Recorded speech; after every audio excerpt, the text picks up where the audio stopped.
வாங்க மக்களே, இன்றைக்கி எங்கள் வீட்டில் என்ன டின்னர் பார்த்தீங்கன்னா, எப்பவும் போல் ஒயிட் ரைஸ் தாங்க. நல்லா உதிரியாக பளபளன்னு வடித்து வச்சாச்சுங்க. பாருங்கள் சாப்பாடு எப்படி இருக்குது பாருங்கள். நல்லா உதிரியாக வந்திருக்கு பாருங்கள். சாதம் எப்போவுமே வடிச்சிங்கன்னா நல்லா உதிரியாக வடிங்க. வயசானவங்க குழந்தைங்களுக்கு மட்டும் கொஞ்சம் குளகுளன்னு வடித்து கொடுங்க. இதை மாதிரி உதிரியாக இருந்தால் தாங்க சாப்பிட்றதுக்கும் நல்லாயிருக்கும். சாப்பாடும் கொஞ்சம் நல்லா தாராளமாக சாப்பிட்லாங்க. பாருங்கள் சாப்பாடு நல்லா போட்டுட்டுங்க இப்போ பிளேட்டில். இப்போ வந்து குழம்பு ஊற்ற போகிறேங்க. என்ன குழம்பு பார்த்தீங்கன்னா, கோழிக்கால் குழம்புங்க.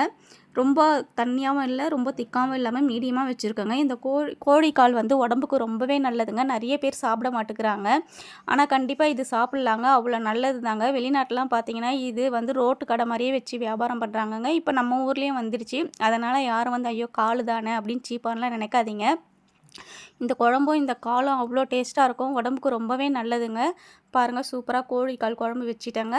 அப்புறம் பார்த்தீங்கன்னா எங்கள் நாத்தனார் வீட்டிலேருந்து பிரியாணி எடுத்தாந்து கொடுத்தாங்க. சிக்கன் பிரியாணி. அவ்வளோதாங்க இன்றைக்கி எங்கள் வீட்டில் டின்னர். ஒயிட் ரைஸ், கோழிக்கால் குழம்பு, சிக்கன் பிரியாணி. இவ்வளோதாங்க எங்கள் வீட்டில் டின்னர். இந்த மாதிரி இந்த வீடியோ உங்களுக்கு பிடிச்சிருந்துச்சுன்னா கட்ரூசி விருப்பம் சேனலை லைக் பண்ணுங்கள், ஷேர் பண்ணுங்கள், கமெண்ட் பண்ணுங்கள், சப்ஸ்கிரைப் பண்ணுங்கள், இன்ஸ்டா ஃபேஸ்புக்கில் ஃபாலோ பண்ணிக்கங்க. ஏதாவது ரெசிபி வேணால் கமெண்டில் சொல்லுங்கள். தேங்க்யூ.